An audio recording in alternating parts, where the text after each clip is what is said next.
वश में जो जप ले 9 बार। नमोकार नमोकार महामंत्र नमोकार।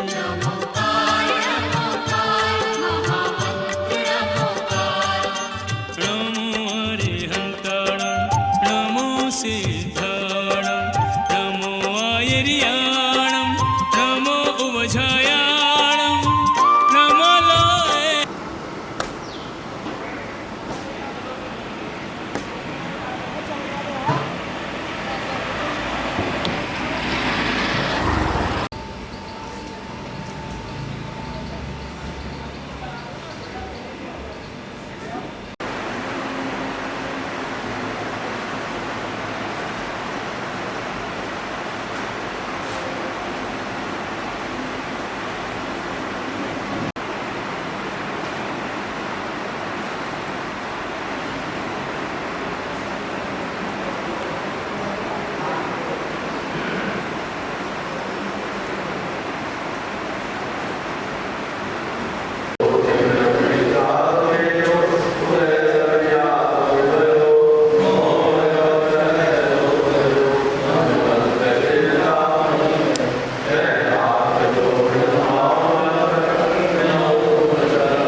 सौभाग्य सागर जी के हाथ से पर्ची निकलेगी तो वो परम सौभाग्यशाली हो जाएगा। ये जिन्होंने आज की भोजन व्यवस्था के लिए अपना सौजन्य स्वयं बोला था, विपुल जैन, श्रीमती मनीषा जैन जी के बेटे विपुल जैन FN 147 सोदरबिंद के लिए भगवान को लेकर रथ पर विराजमान होंगे।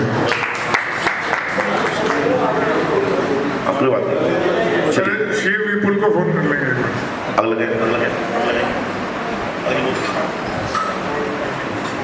सोदरबिंद के बाद जब भगवान को लेके सोदरबिंद रथ पर विराजमान होंगे तो उसके पश्चात, वैसे तो माता जी बताएगी, मुझे जानकारी नहीं है, कुबेर धनपति कुबेर रत्नों की वृष्टि करते हैं, रत्नों की वर्षा करते हैं। पूरे नगर हर्षोल्लास के साथ शोभा यात्रा भगवान भ्रमण करते हैं। और ये निकली है अशोक जैन KU 80। अशोक जैन KU 80 है क्या यहाँ पे? अशोक जी KU 80 भाई फोन कर लो, अगर आते हैं तो ठीक है, नहीं तो दूसरी निकालेंगे। अभी कुबेर की दूसरी निकालेंगे जी। अभी कौन सी निकल रही? अब निकलेगी सारथी की। क्या चमन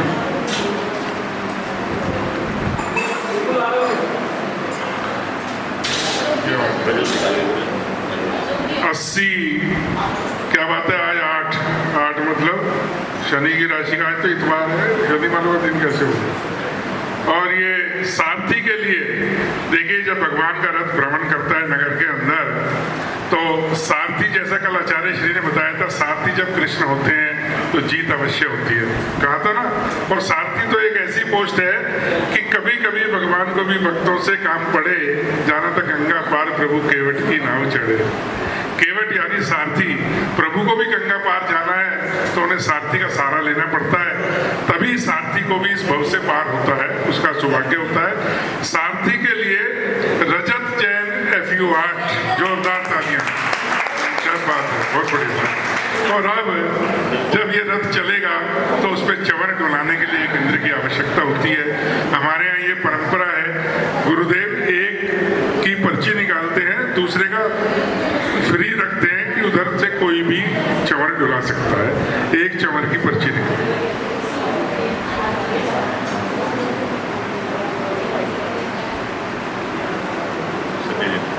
संजय जैन TU 97 दाल वाले, जोरदार तालियां। संजय जी हैं क्या?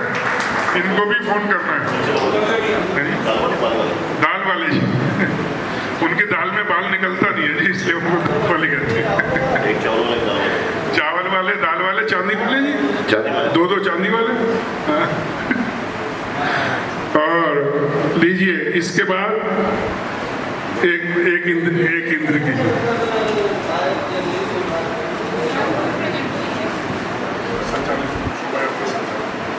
अब अंतिम पर्ची निकल रही है, शोभा यात्रा संचालक है।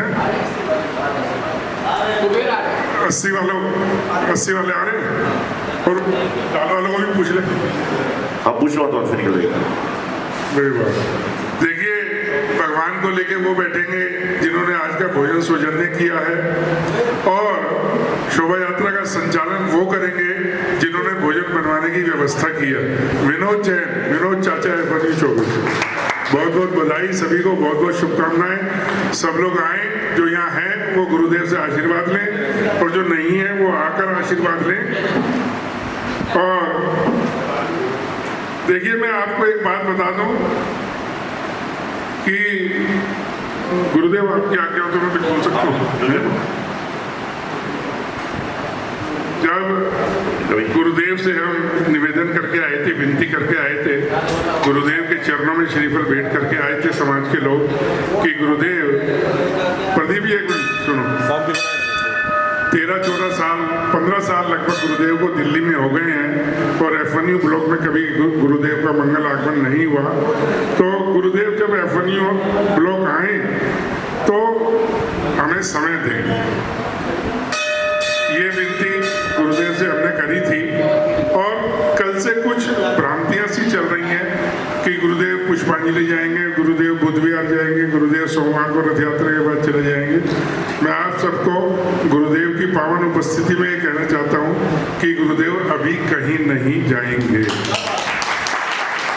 अभी जब पहली बार आए हो, आपकी प्यास जब तक तृप्त नहीं होगी, गुरुदेव इसके पूरी भक्ति भावना पूरा लाभ नहीं लेंगे। चाचा आपकी ताली कमजोर है, हाँ, तब तक गुरुदेव यहीं रहेंगे। हम होस्ट हैं, गुरुदेव गेस्ट हैं। होस्ट का ये कर्तव्य नहीं है कि आप कब जाएंगे, इसलिए इस चर्चा को यहीं विराम दें। जब हम, मैंने कल कहा था ना, हमारा जयकारा बताएगा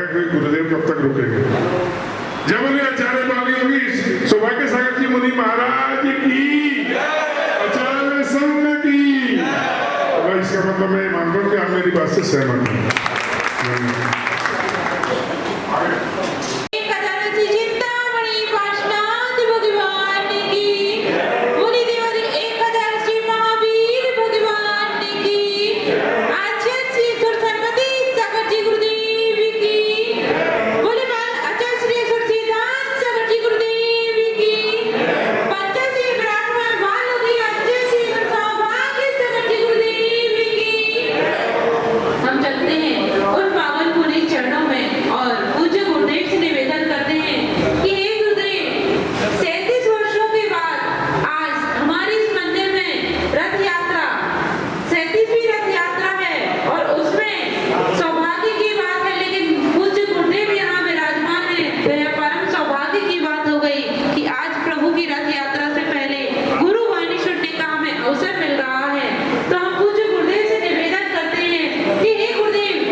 आचार्य संघ की।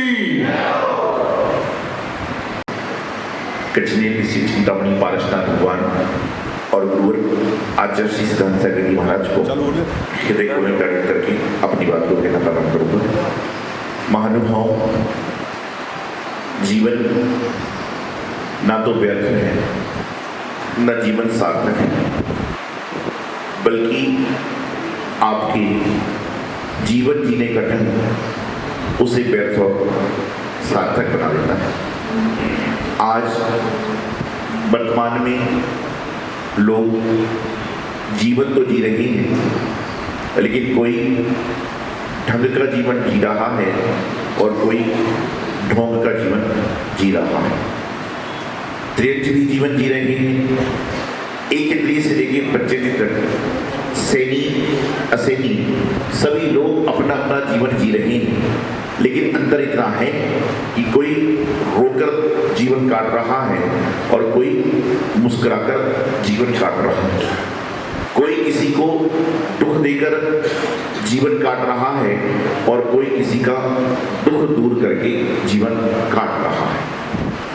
जीवन में सुख और दुख, धूप और छांव, आशा और निराशा, ये ऐसी चीजें हैं जो प्रतिपल प्रति समय मानव के साथ में लगी हुई।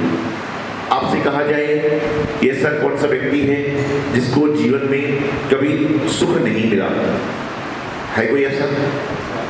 और आपसे कहा जाए कि ऐसा कौन सा व्यक्ति है जिसको जीवन में कभी दुख नहीं मिला, तो मुश्किल है। ऐसा कौन सा व्यक्ति है जिसके जीवन में आशा नहीं बनी, और ऐसा कौन सा व्यक्ति है जिसके जीवन में निराशा नहीं? ऐसा कौन सा व्यक्ति है जिसने धूप नहीं देखी, और ऐसा कौन सा व्यक्ति है जिसने छाव नहीं देखी? तो आप देखेंगे कि सभी को सब कुछ मिला है। अंतर इतना है कि जो हमें मिलता है उसकी हमारी गिनती नहीं है, और जो हमें नहीं मिला है उसका टुकड़ा हम रोते हैं। तो जीवन में सुख और दुख ये एक सिक्के के दो पहलू हैं। जैसे सिक्का जब कहलाता है जब उसमें हेड और टेल दोनों होते हैं। यदि हेड ही हेड होगा तो सिक्का मान्य नहीं होगा, टेल ही टेल होगा तो सिक्का मान्य नहीं होगा। उसी प्रकार से जीवन भी वही है जहाँ पर सुख भी है और दुख भी है। यदि किसी व्यक्ति को मिष्ठान पसंद है, मिठाई पसंद है, वो कहीं भोजन करने जाए और प्रातःकाल उसको दाल में भी शक्कर मिले, पराठा भी मीठा मिले, सब्जी में भी शक्कर मिले, जो आइटम बने हैं सब में शक्कर ही शक्कर मिले, और उसको सिर्फ मिठाई पसंद है, नमकीन पसंद नहीं है, मिर्च पसंद नहीं है, उसके मनमाफिक मीठा ही मीठा मिल रहा है, तो क्या उसको भोजन का आनंद आएगा? आएगा क्या? नहीं आएगा। क्यों नहीं आएगा? जब आपको मिठाई पसंद है, आपके हिसाब से बन रहा है, सब कुछ पसंद है, मनपसंद चीजें बनी हैं, तो भी भोजन का आनंद नहीं आ रहा। क्यों? क्योंकि मीठे के साथ में थोड़ा नमकीन चाहिए। तो जब मीठे के साथ में आपको नमकीन चाहिए है तो जीवन जीना है तो सुख के साथ दुख और दुख के साथ सुख तो लगा ही रहेगा, और जब तक ये लगा रहेगा तब तक ये जीवन चलता रहेगा। लेकिन आज वर्तमान में संसार की महादशा है, क्या है? संसार की महादशा है कि यहाँ पर जो आगंतुक है, जो आने वाला है, वह कब तक आपके पास रहेगा ये आपको मालूम नहीं। लेकिन आने के पहले हम विचार करने लग जाते हैं ऐसा होगा तो हमारा क्या होगा। अरे जब परमात्मा ने आपके पास दुख को भेजा है तो परमात्मा भी आपका सुख को भेजेंगे। थोड़ा शांति तो रखिए, थोड़ा विश्वास तो रखिए, थोड़ा श्रद्धा तो रखिए। एक छोटी सी बालिका अपनी माँ के साथ बाजार गई, और जब वहां पर बाजार गई तो माँ को किराने का सामान कुछ लेना था। परचून की दुकान पर जाकर उन्होंने किराने का सामान लिया। तो जब छोटे से बच्चे होते हैं तो दुकानदार ने क्या किया, एक चॉकलेट की बोतल निकाली, बर्नी निकाली और बच्चे के सामने रख दी कि बेटे चॉकलेट ले लो। बच्चे ने कहा मैं नहीं लूंगी। अनुमान बच्चे जल्दी से कोई चीज लेते नहीं है। अंकल बोले ले लो, कोई बात नहीं। बोले नहीं मैं नहीं लूंगा। उस उसकी माँ बोली बेटे ले लो कोई बात नहीं। बोले नहीं मुझे नहीं चाहिए। और अंकल ने अपनी बर्नी बंद कर दी, बोले इसको चॉकलेट नहीं चाहिए होगी। जब वो जाने लगे सामान खरीद के बाद, तो बच्चे से फिर अंकल ने कहा कि चॉकलेट ले लो बेटे कोई बात नहीं, कोई कुछ नहीं कहेगा। बोले नहीं मुझे नहीं चाहिए। तो इतने में अंकल ने क्या किया, अपनी मुट्ठी भरी और चॉकलेट उठाकर बच्ची की जेब में डाल दिया। और जैसी बच्ची दुकान से थोड़ा आने गई, नाच नाच कर खुश होकर ताली बजाकर चॉकलेट खाने लगी। तो उसकी माँ ने पूछा बेटे तुमको चॉकलेट पसंद है, चॉकलेट तुमको अच्छी लगती है? मनपसंद चॉकलेट थी, अंकल दे रहे थे, मैंने कहा तुम ले लो, उसके बाद भी तुमने क्यों नहीं ली? तो बच्ची ने बड़ी मासूमियत से जवाब दिया कि बोली माँ मैंने चॉकलेट इसलिए नहीं ली, मैंने चॉकलेट इसलिए नहीं ली कि मैं यदि चॉकलेट को अपनी मुट्ठी से निकालती तो मेरी मुट्ठी में 4 चॉकलेट आती, लेकिन जब मैंने नहीं ली तो अंकल ने मुट्ठी भर के निकाली तो 10 चॉकलेट मेरे जेब में आई है। मैं अपनी मुट्ठी से निकालती तो 4 आती, लेकिन अंकल ने निकाली है तो 10 आई है। तो परमात्मा से आप मांगोगे तो 4 चीजें मांगोगे, और परमात्मा से नहीं मांगोगे तो 40 चीजें स्वयं आपको मिल जाएंगी। तो थोड़ा सा श्रद्धा रखिए, थोड़ा सा विश्वास रखिए, क्योंकि आपकी मांग कितनी है। जब आपका बच्चा 12th पढ़ रहा है पहला, तो क्या मांगे कि 12th पास हो जाए, और जब दूसरा आएगा तो फिर 12th पास हो। भगवान के सामने जाके अपनी मर्जी मत लगाओ, बल्कि भगवान के सामने जाओ तो वहां पर जाकर अपनी अर्जी को लगाओ कि हे भगवान यह मेरी अर्जी है, देना ना देना आपकी मर्जी है, आपको वह भी मिलेगा जिसके लायक आप नहीं हो। तो जीवन में सुख दुख तो चलते रहते हैं और चलना भी चाहिए।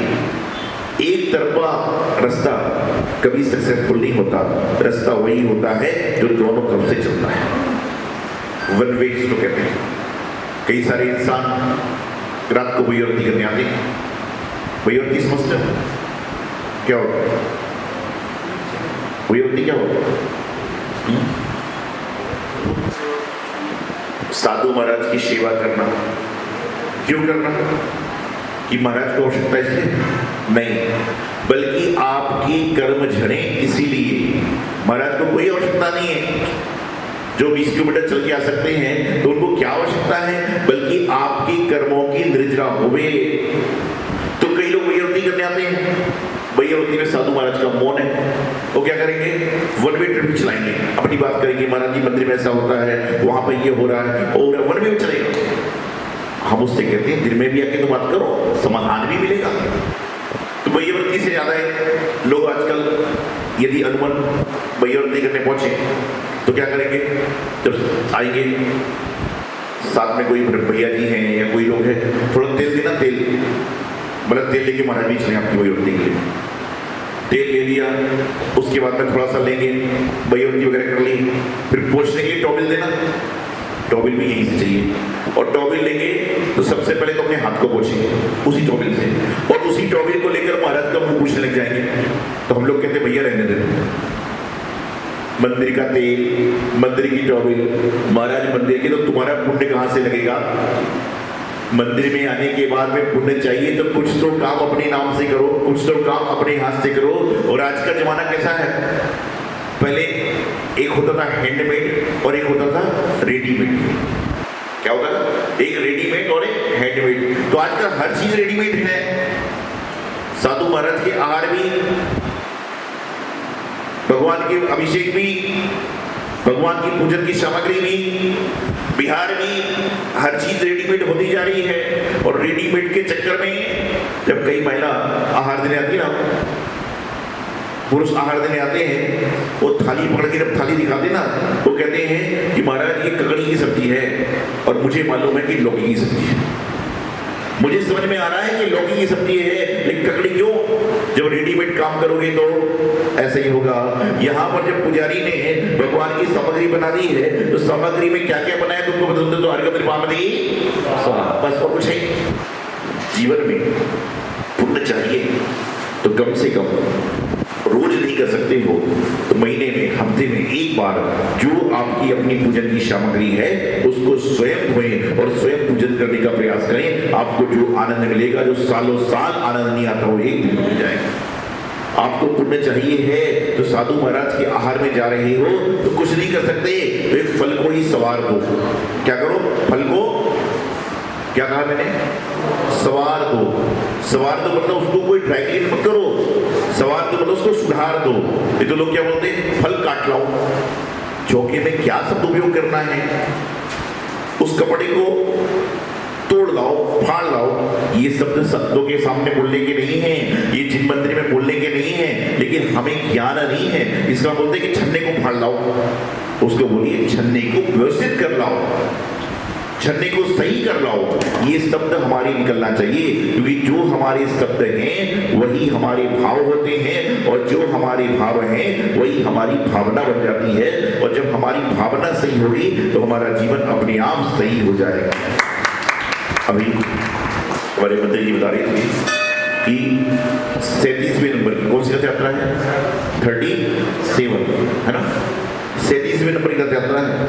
ये जितने साधु महाराज बैठे ना आपके सामने, इनमें 2-3 तो जन्मे भी नहीं थे जब आपके यहाँ, जब मंदिर की 37 साल पहले बना होगा, जब बड़ी माता जी, छोटी वाली माता जी, ब्रह्मचारी, ये तो जन्मे भी नहीं थे उस समय। उसके पहले आपका जिन मंदिर बन गया था और हम 7 साल के थे, 37 साल पहले। तो कहने का तात्पर्य ये है कि आप सोचो कि आपके भगवान विराजमान हो गए, आधा संत तो उस समय सही हुए नहीं था, लेकिन उनमें से वह लोग पुण्यशाली हैं जिन्होंने अपने इन नैनों से श्री जी को मंदिर में विराजमान होते हुए देखा है।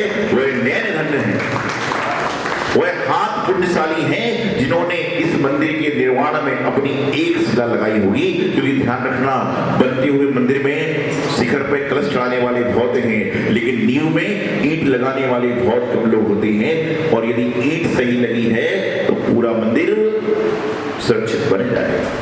लेकिन आज नींव के पत्थर को कोई देखता, सब ऊपर के कलश को देखना चाहते हैं, लेकिन भूल जाते हैं कि कलश कब चढ़ेगा, शिखर कब चढ़ेगा, भगवान कब विराजमान होंगे, जब बेटी बनेगी तब। बड़ा संसार का विचित्र चक्र है कि आज संसार में जब हम प्रभु के समीप जाते हैं तो लगता है हे प्रभु, आप सब दुनिया में कोई नहीं है, संसार में आपके अलावा हमारा कोई शरण नहीं है। शरण कितनी है?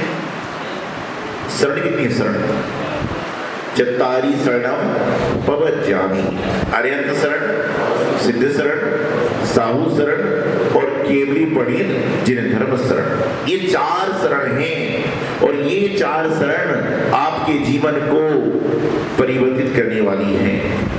और आगे क्या कहते हैं? अन्यथा शरणम नास्ति तौमेव शरणमं तस्मात् कारण भाविना रक्ष रक्ष गिरीश्वरा।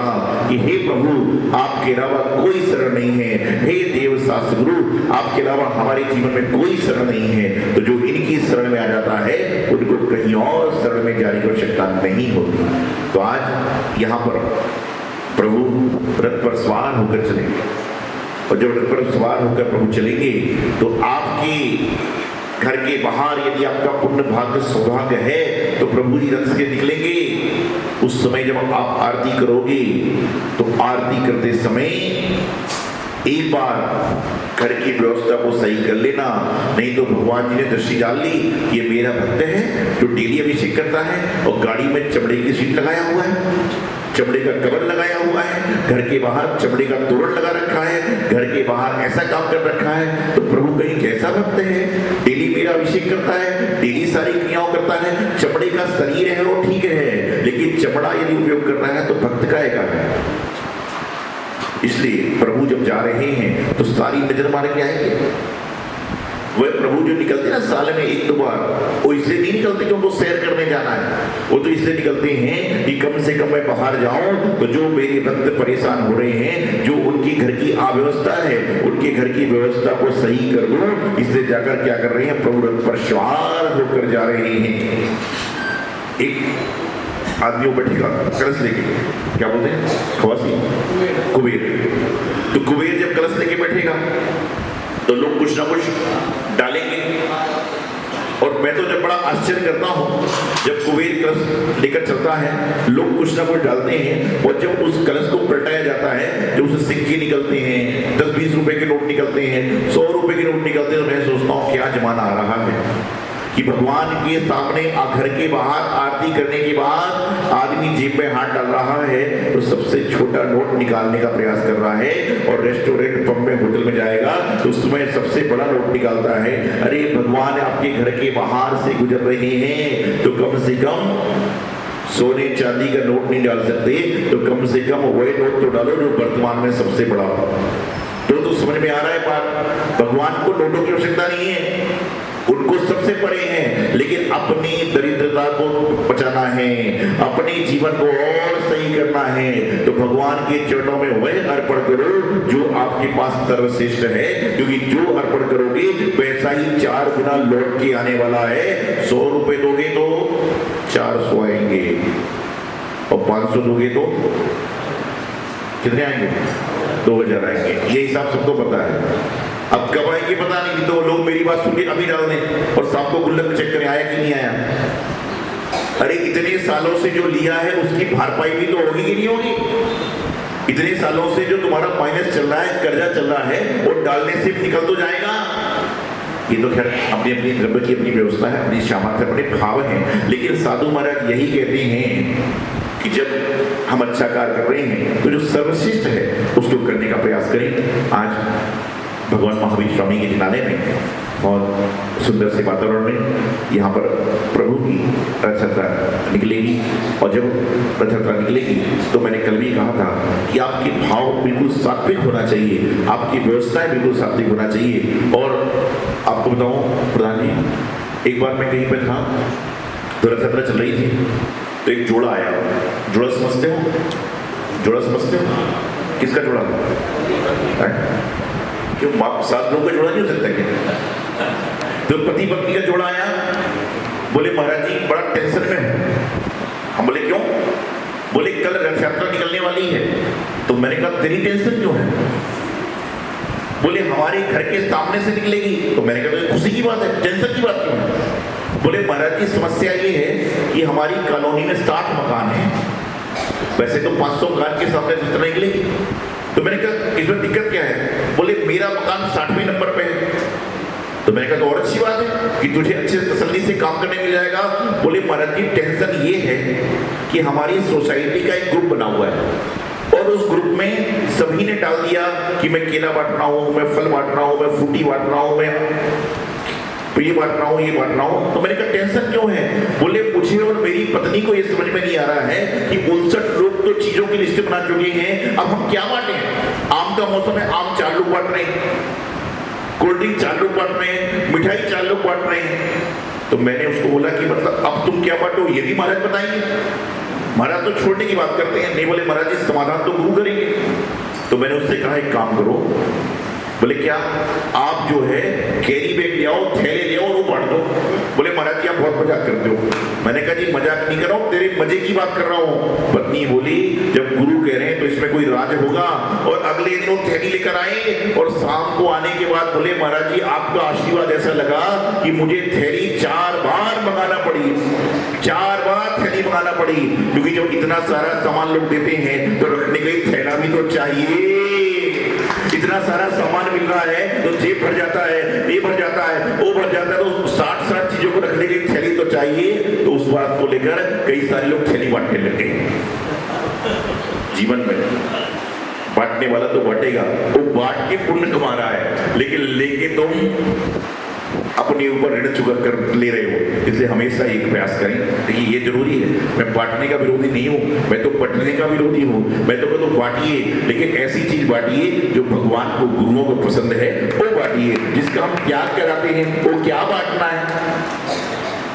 तो अपने जीवन को सफल करना है। तो आज प्रभु की रथ यात्रा होगी, ठीक है।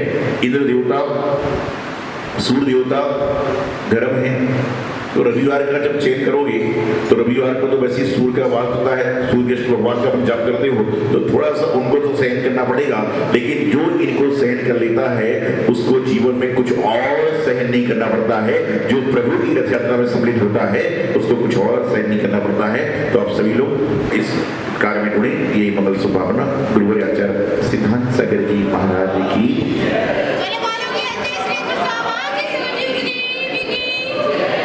हाँ देखिएगा, एक बहुत अच्छा प्रसंग है। आप देखते हैं कि जिन मंदिर में बहुत सारे भक्त दर्शन करने आते हैं, किन्हीं के देवली चिंतामणि पार है आचार्य देव सिद्धांत सागर जी महाराज की। देखिए जिन मंदिर में बहुत सारे भक्त दर्शन करने आते हैं, कोई बच्चों के कारण आ रहा है और कोई बच्चों के लिए आ रहा है। बच्चों का क्यों आता है? बच्चे पढ़ रहे हैं तो आना पड़ता है, और बच्चे जॉब कर रहे हैं तो आना पड़ता है। तो ऐसे ही राजस्थान में आप सभी ने आचार्य श्री विमल सागर जी महाराज का नाम सुना होगा। कितने लोगों ने दर्शन किए होंगे? दर्शन भी बहुत सारे लोगों ने किए होंगे आचार्य श्री विमल सागर जी महाराज के। उनके शिष्य थे आचार्य श्री भरत सागर जी महाराज, जो लोहारिया ग्राम के नगर के रहने वाले थे। उसी लोहारिया ग्राम से एक यहाँ पर दंपति हैं जो स्वयं प्रति हैं, और हो सकता है कि अभी आप उनको अपने साथ बैठा पा रहे हो, कुछ समय बाद ऐसा समय आएगा कि आप उनको यहाँ बैठा भी पाओ तो कोई बड़ी आश्चर्य की बात नहीं। वह अपने जीवन का सबसे बड़ा पुण्य कमाने जा रहे हैं। जीवन का सबसे बड़ा पुण्य क्या है? या तो किसी पंचराग में माता पिता बन जाओ या तो सौंदर्य बन जाओ। ये दो सबसे बड़े पुण्य हैं। वो है जयपुर में जो गुरुदेव आचार्य संती सागर जी महाराज के शिष्य हैं आचार्य सुंदर सागर जी महाराज, और हमारे गुरु भाई हैं आचार्य श्री सिद्धांत सागर जी महाराज के शिष्य आचार्य सिद्धांत सागर जी महाराज, और अन्यत्र कई सारे साधुओं के सानिध्य में जयपुर में पंचरत्न प्रतिष्ठा महोत्सव होने जा रहा है। उसमें वह भगवान के माता पिता बनने जा रहे हैं। ये भी आपके लिए बड़ा पुण्य का भाव है। और जब वो माता पिता बनने जा रहे हैं, अभी जैसे ही समाज को मालूम चला तो समाज वाले सोचने लगे कि ये व्यक्ति तो पुण्य कमाने जा रहा है, तो हम भी इनकी अनुमोदना करके पुण्य क्यों ना कमाएं। इसे थोड़ी सी व्यवस्था हमारी समिति कर रही है, तो बताइए उधर लगाओ। चलिए, उनका पुत्र रक्षित और पुत्रवधू यहाँ आए थे शुरू में। उनका कैनरा बैंक में सर्विस करते हैं, यहाँ ट्रांसफर हुआ दिल्ली, तो उन्होंने पीतमपुरा में मकान लिया। गुरुदेव इस भावना के साथ कि मुझे मंदिर के दर्शन का नियम है, मंदिर के पास मकान लूँ, तो वो संयोग से पीतमपुरा। और उनके साथ आप 10 लक्षण पर्व में हमेशा देखते हैं कि सुभद्रा जी, महेंद्र जी पूरी पूजाएं करते हैं, पूरा सहयोग रखते हैं। और आज ये सौभाग्य मिल रहा है कि जयपुर में होने जा रहा है पंचकल्याण के अंदर उनको माता पिता की भूमिका में आने का अवसर मिला है। हम सब जोरदार तालियों से उनका अभिनंदन करें। लेकिन क्योंकि सूचना विलंब से मिली, सभी को पता भी नहीं, अभी भी बहुत सारे लोगों को नहीं पता होगा कि उनको ऐसे पात्र की भूमिका में आना है। तो सामाजिक व्यस्तताएं अलग अलग व्यक्तिगत तौर पे तो नहीं, लेकिन हमारा मन था कि गुरुदेव के सानिध्य में उनका सामाजिक रूप से एक सम्मान जरूर होना चाहिए। हम कार्य तो बहुत सारे होते हैं, हम कहीं भी जाते हैं, बहुत बुराई करते हैं, बिनौली यात्रा निकालते हैं, व्यक्तिगत रूप से भी बहुत सारे सम्मान करते हैं, लेकिन इतना समय नहीं था। मेरा निवेदन है प्रधान जी कृपया आए और हमारे संरक्षक सुकुमार जी आ जाएं, महेंद्र जी का हम तिलक लगाकर अभिनंदन करें और सुभद्रा जी का भी अभिनंदन करें, और महिला मंडल से जो भी महिला है जिम्मेदार वो आ जाए। अजी लगाइए, टीका लगाइए। चलिए, हमारे संरक्षक, हमारे पूर्व प्रधान आदरणीय सुकुमार जी जैन साहब चावल वाले भाई महेंद्र जी का तिलक लगाकर अभिनंदन करेंगे। उससे पूर्व प्रधान प्रदीप जैन जी मुकुट लगाकर उनको स्वागत कर रहे हैं, और हम सब तालियों की गड़गड़ाहट के साथ ही स्वागत में शामिल हो तो अच्छा लगेगा। हाँ, ये प्रतिकार इतनी सारी महिला क्यों नहीं, एक दो मैंने तो कहा था सिर्फ 2 ही नाम बुलाए थे, पुरुषों से भी सब लोग ना आए, बाद में फोटो इकट्ठे खिंचवा लेंगे। इस बार सामने ये मुकुट श्रीराम जी, आप मुकुट करना और पहना के चलते चलो, बोला समझ में आया क्या चलता है। सुदेश ये आप पकड़ी रखो, पकड़ी रखो। तो हमारे महामंत्री जी आए हैं, सुदेश जी, महेंद्र जी को पगड़ी पहना देंगे। आइए।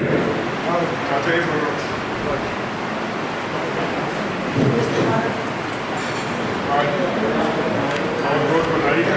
बोलो महावीर भगवान की जय। अब देखिएगा जो 1903 का निर्माण चल रहा है वहाँ के हमारी ट्रस्टी अचल जी और नीतू जी महरौली से आए हैं, तो भी क्लास करना चाहें आए। नीतू जी आइए बस।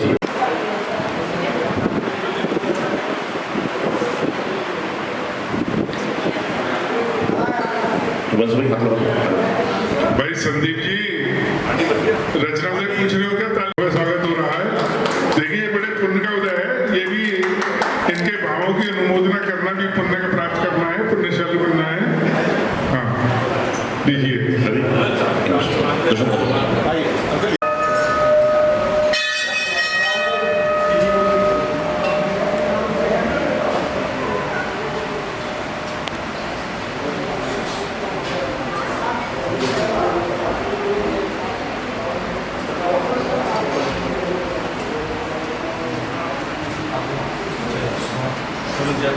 महावीर भगवान की जय।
जिन सिद्ध सूरत गतास्ते पाटका साधवा स्तुत्यायोगी जन से बच्चे गुरुवा गुरुवंतु ते मंगलम गुरुवंतु ते मंगलम सामने का दर्शन को तो गत मनोमन तंत्रे पावन भक्ति शील राधना जीवन दीर्घम प्रकृता धर्म सुध सुधा चैत्य मंगलम चेजामे संस्कार लोक तुम चातुर्विधम चतुर्विधमि गुरुवंतु ते मंगलम गुरुवंतु ते मंगलम नामे अतिजात करुणा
चलेगा